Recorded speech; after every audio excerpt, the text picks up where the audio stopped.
బాపట్ల జిల్లా కలెక్టర్ను బజరంగ్ దళ్ హిందూ చైతన్య వేదిక విశ్వ హిందూ పరిషత్ నాయకులు కలిసి వినతి పత్రం సమర్పించారు. లవ్ జిహాద్, ఫుడ్ జిహాద్ కార్యకలాపాలపై ప్రభుత్వం ప్రత్యేక దృష్టి సారించాలని బజరంగ్ దళ్ జిల్లా అధ్యక్షుడు నరేష్ కోరారు. మహిళలు మోసం చేయడం, బెదిరించడం, ఆహార పదార్థాల్లో ఉద్దేశపూర్వకంగా హానికర పదార్థాలు కలపడం వంటి ఘటనలపై సమగ్ర దర్యాప్తు చేసి బాధ్యులపై చట్టపరమైన చర్యలు తీసుకోవాలని విజ్ఞప్తి చేశారు.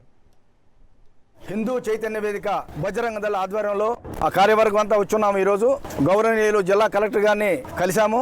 ప్రధానంగా పిఠాపురంలో నౌకరాజు కుటుంబాన్ని షాహిద్ ఖాన్ అనే అతను లవ్ జిహాద్ పేరుతోటి ఆ కుటుంబాన్ని మొత్తం ట్రాప్ చేసి, ఆ కుటుంబం ఎంత వేడుకున్నా కూడా మమ్మల్ని వదిలేసేయండి, మమ్మల్ని ఈ యొక్క బాధ నుంచి విముక్తి చేయండి అని అన్న కూడా బ్లాక్ మెయిల్ చేస్తున్న క్రమంలో అతని యొక్క బ్లాక్ మెయిల్ని భరించలేక గోదావరిలో దూకి ఆ కుటుంబం మొత్తం ఆత్మహత్య చేసుకోవడం జరిగింది. అంటే పూర్తిగా ఇది ఒక మతం మీద దేశంతో చేస్తున్న కుట్రని మేమైతే భావిస్తా ఉన్నాం. ఇదే విధంగా ఆంధ్ర రాష్ట్రంలో అనేక చోట్ల వెలుగు లేని ఇటువంటి ఘోరాలు జరుగుతూ ఉన్నాయి.